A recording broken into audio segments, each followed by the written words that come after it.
चुनावों का है हिमाचल में, किस तरह से तैयार है कांग्रेस पार्टी? देखिए, कांग्रेस पार्टी पूरी तरह तैयार है। 15 महीने में कांग्रेस पार्टी ने जनता की सेवा की है। सर माइक थोड़ा पीछे भ्रष्टाचार पर लगाम लगाई है जी। पहले आर्थिक चुनौती थी, फिर आपदा की चुनौती थी, फिर राजनीतिक चुनौती थी। इन तीनों चुनौतियों का हमने सामना किया और हमारी जो की जनता करना चाहते हैं कि जनता का प्यार हमारी सरकार के साथ बना है। निश्चित तौर पर हमने 15 महीने में जो कार्य किए हैं, चाहे ओल्ड पेंशन स्कीम को लेकर है, चाहे हमारी जो बेटियां हैं जो 18 साल की उम्र पार कर चुकी है उनको आजीवन पेंशन देने की बात है, हर महीने 1500 रुपया देने की बात है। उसके हमने फॉर्म भरवाने शुरू कर दिए हैं और लाहौल स्पीति ज़िले में तो पहले ही शुरू हो चुकी है, उनको सबको मिल चुकी है और पूरे प्रदेश में ये हमने शुरुआत की है और एक साल में 18,000 रुपया देंगे और जो किसान सम्मान निधि है उसमें 6,000 रुपया मिलता है। हम अपनी बहनों को, बेटियों को 18,000 रुपये देंगे। विधवाएँ 1,15,000 हिमाचल में उनके बच्चे पढ़ते हैं स्कूल में, मेडिकल कॉलेज में 1 लाख मेडिकल कॉलेज की फ़ीस होती है, नर्सिंग की फ़ीस होती है, प्रोफेशनल कोर्सेज की फ़ीस होती है, हॉस्टल की फ़ीस है। उनको हमने इस बजट में फ्री एजुकेशन की बात की है, उनका सारा खर्चा सरकार देगी। 70 साल से ऊपर के जो बुज़ुर्ग हैं उन बुज़ुर्गों की जो हेल्थ से संबंधित जो भी है वो सारा खर्चा सरकार उठाएगी।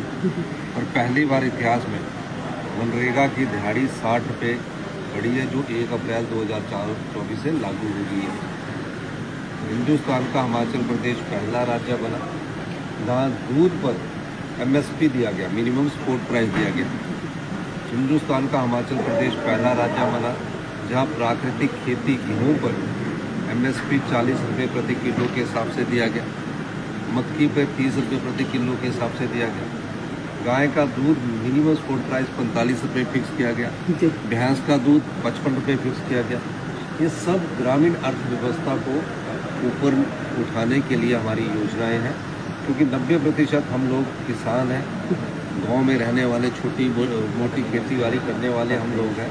उनके लिए ये योजना लाई है और हम जनता की अदालत में बताएंगे कि हमने आपके 15 महीने में सरकार ने आपके हित के लिए कार्य किए। सर निश्चित तौर पर जो फैसले आपने सत्ता में आते ही लिए हैं वो भूतों न भविष्य की तर्ज पर देखे जाते हैं और साथ ही साथ अभी तो 1.5 साल ही अभी मुकम्मल हुआ है और गारंटियों को भी मुकम्मल करने की आपने जो वो शुरुआत इनिशियल स्टेज में ही कर दी थी पहली कैबिनेट में। बावजूद इसके क्यों बार बार भारतीय जनता पार्टी ये कहती नजर आ रही है कि भैया 10 गारंटी जो है वो अभी तक जो है वो झूठी है, खोखली है, मुकम्मल नहीं कर पा रहे हैं, लोगों को ठगा है, इसलिए जो उनके विधायक तक जो वो चले जा रहे हैं? देखिए, अभी तो सिर्फ 1.5 साल नहीं हुआ, 15 महीने हुए और 1.5 साल जून में होगा जी, जुलाई में होगा, तब तक और गारंटियाँ पूरी होगी। अब उन्होंने तो झूठ बोलना है, लोगों को ठगना है। ओल्ड पेंशन स्कीम मिलती वो गारंटी नहीं थी, 680 करोड़ रुपए की स्टार्टअप योजना मिली वो गारंटी नहीं थी। 4 हर विधानसभा क्षेत्र में इंग्लिश मीडियम स्कूल खोलने की बात की थी। हमने पूरे विधानसभा क्षेत्र में सभी स्कूलों में पहली कक्षा से इस एकेडमिक सेशन में इंग्लिश मीडियम की शुरुआत कर दी है। 1500 रुपये की बात की थी वो क्या गारंटी में नहीं थी। दूध का प्राइस की बात थी वो क्या गारंटी में नहीं थी। अब इन्होंने झूठ बोलना है। झूठ जितनी बार सच से टकराएगा जीत सच की होगी। जब लोगों को सामने नजर आ रहा है तो जितना मर्जी झूठ बोलना, और इसलिए झूठ पर कभी झूठ बोलकर लोगों का ध्यान अपनी ओर आकर्षित करते हैं, जो कि सत्य नहीं है। सर भाजपा क्यों लगता है कि इतना कॉन्फिडेंटली क्यों कह रही है कि सेंटर में भी 4 जून को हमारी सरकार होगी और प्रदेश में भी हमारी सरकार होगी? ये कॉन्फिडेंस सर कैसे? देखिए, पहले तो ये समझना बहुत जरूरी है कि जो आपने बिकाऊ MLA अपने पार्टी के प्रत्याशी बनाए हैं, जिसमें इनके यहाँ के एक सरगना भी है जो षड्यंत्र के सूत्रधार हैं, जिन्हें 15 करोड़ से ज्यादा मिले होंगे, वो मैं इसलिए भी कहना चाहता हूँ कि वो बिकने वाले चले गए हैं। कांग्रेस के विधायक हैं। 62 की हमारे हाउस की संख्या है, 6 में चुनाव होना है। 3 आजाद प्रत्याशियों का फैसला स्पीकर महोदय ने अभी जल्दी कर देंगे और उसके आधार पर जब 6 हमारे प्रत्याशियों का चुनाव होगा तो भी 62 के हाउस में इनके पास कहाँ संख्या है? 4 जून को कैसे सरकार बनाएंगे? सोच रहे हैं कि और धन देंगे, वो अब धन में से खींचने वाले नहीं है। अब हिमाचल की देव संस्कृति में विश्वास करने वाले एमएलए खड़े हमारे साथ हैं, कांग्रेस की विचारधारा में विश्वास करने वाले खड़े हमारे साथ हैं।